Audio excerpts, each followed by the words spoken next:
एक तो इस्लामाबाद में एक दफ़ा फिर हलचल शुरू हो चुकी है और इंटरेस्टिंग बात यह है कि अब मैंने सोचा है कि मैं आपको बताऊं ही नहीं कि कब इस्लामाबाद और रावलपिंडी खुल रहा है और कब बंद हो रहा है, क्योंकि हम खबर देते हैं कि बंद हो रहा है तो पता चलता है कि वो खुल रहा है, और जब हम खबर देते हैं कि जी वो खुला हुआ है तो पता चलता है कि नहीं जी वो तो सब बंद करवा रहे हैं। तो अब ये अजीब कन्फ्यूजन जो है वो चल रही है। लेकिन यूएई में पाकिस्तानियों के साथ पाकिस्तान जो है वो डिपोर्ट किया जा रहा है, और वो अफराद के जिन्होंने अपनी ज़िंदगी की कहते हैं ना एक बड़ी ज़िंदगी का हिस्सा जो है यूएई की तरक्की में तामीर में सर्फ किया, आज वो बग़ैर किसी बताए उनको पकड़ा जाता है, गिरफ़्तार किया जाता है, जेलों में बंद किया जाता है। उनकी फैमिलीज़ को जहाज़ों में बिठा के भर भर के जहाज़ जो हैं, इत्तेहाद एयरलाइंस हों, मुख्तलिफ एयरलाइंस हों, वो भर भर के पाकिस्तान आ रही हैं। जो यूएई है उसने इंडिया को एक्सटेंडेड फैमिली कह दिया है। यूए ने कहा है कि Indians are our extended family. India तो हमारी जो है एक फैमिली की तरह है, हमारे ख़ानदान से इनका नाता जुड़ा हुआ है, हमारा ख़ानदान है। नामों का मसला आ रहा है, किसी के नाम में अगर अली है, अब्बास है, हुसैन है, इसी तरीके से, तो उनके वीज़े भी नहीं लग रहे।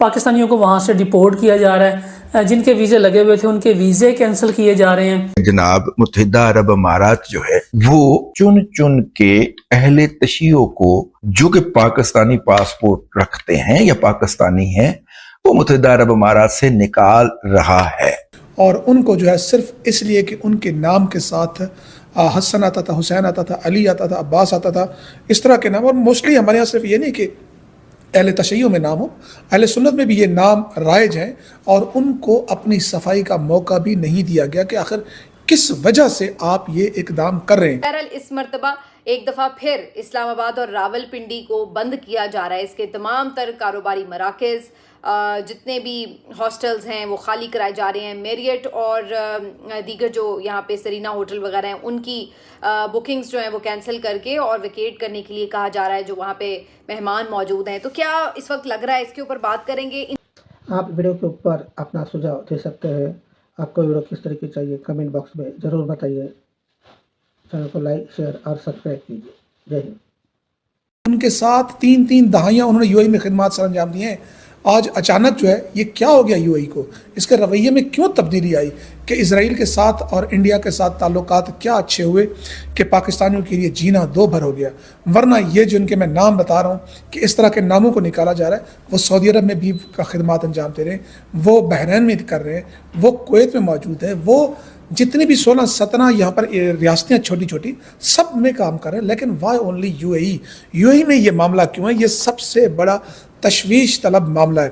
ये शख्स जनाब दारादीन पनाह से, और इनके बारे में है कि ये कम अज़ कम इनको यूएई में रहते हुए 20 साल हो गए। पेट्रोकेमिकल में वहाँ पर इंजीनियरिंग है। वहाँ पर जिस दिन इसके साथ ये वाक़या पेश आया, ये अपनी साइट पे काम कर रहा था। इस दौरान ईरान की तरफ से आपको पता है कि जहाँ पर अमेरिकन बेसेस थी या पेट्रोकेमिकल के जो उन्होंने कहा था कि हमारे जिनको निशाना बनाएंगे हम जवाबी तौर पर खिते में मौजूद अमेरिकी कंपनियों को नुकसान पहुँचाएंगे। तो वो इन ममालिक में भी जब ड्रोन जाते हैं तो वहाँ पर फैमिली जो कोई भी किसी का फैमिली का भाई कज़न कोई भी काम कर रहा तो वो परेशान हो जाते हैं।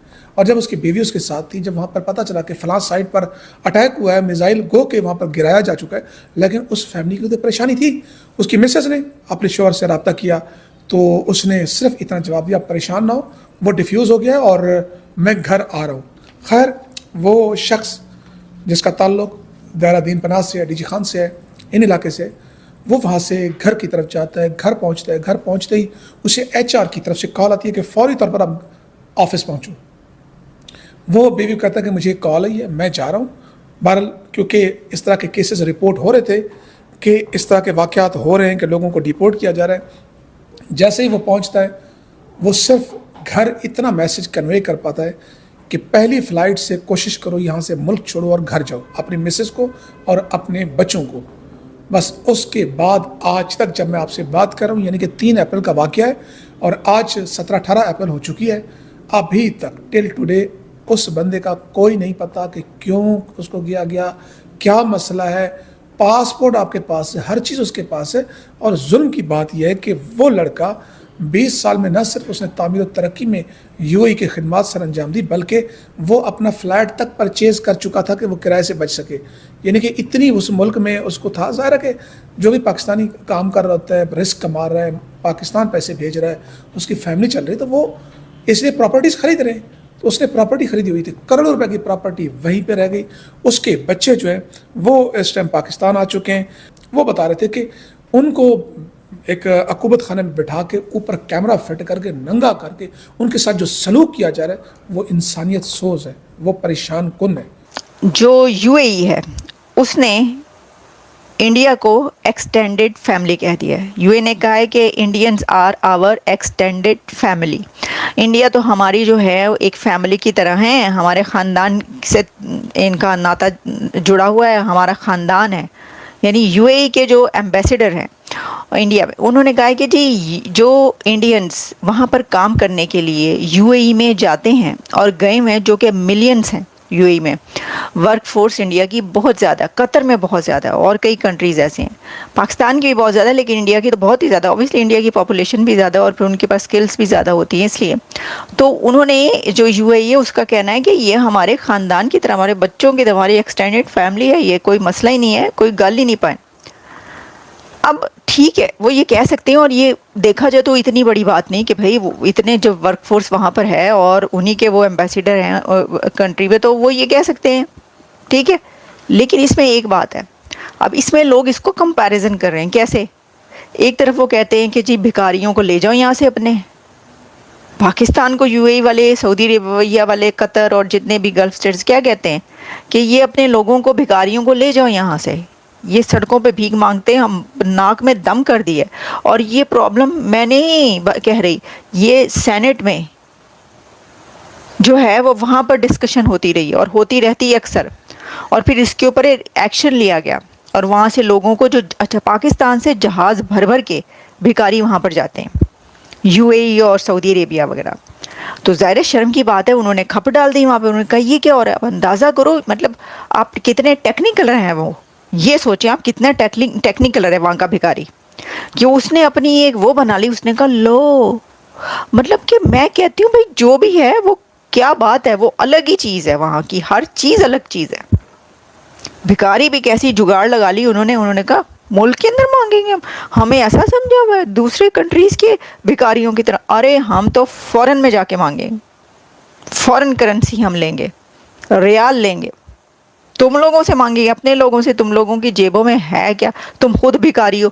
उन्होंने कहा भाई तुम तो खुद भिखारी हो, तो हम भिखारियों से क्या मांगे, हम भी वहाँ पर जाएंगे, वहाँ पे जाके मांगेंगे जहाँ से तुम लोग मांगते हो।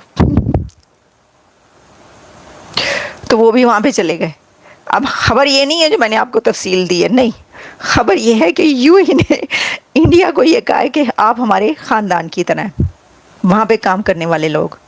तो एक कंट्री के लोगों को वो क्या कह रहे हैं और दूसरे कंट्री के आपके हमसाए जिसको आप दुश्मन बोलते हैं और 10-10 क्या मतलब पता नहीं कितनी कितनी बातें बनाते हैं, उनके कंट्री के लोगों को वो कह रहे हैं कि जी हमारी फैमिली है, और आपके ये कह रहे हैं कि आपके जो लोग हैं वो उनको ले जाओ वापस। आप वीडियो के ऊपर अपना सुझाव दे सकते हैं। आपको वीडियो किस तरह की चाहिए कमेंट बॉक्स में ज़रूर बताइए। चैनल को लाइक, शेयर और सब्सक्राइब कीजिए। जय हिंद।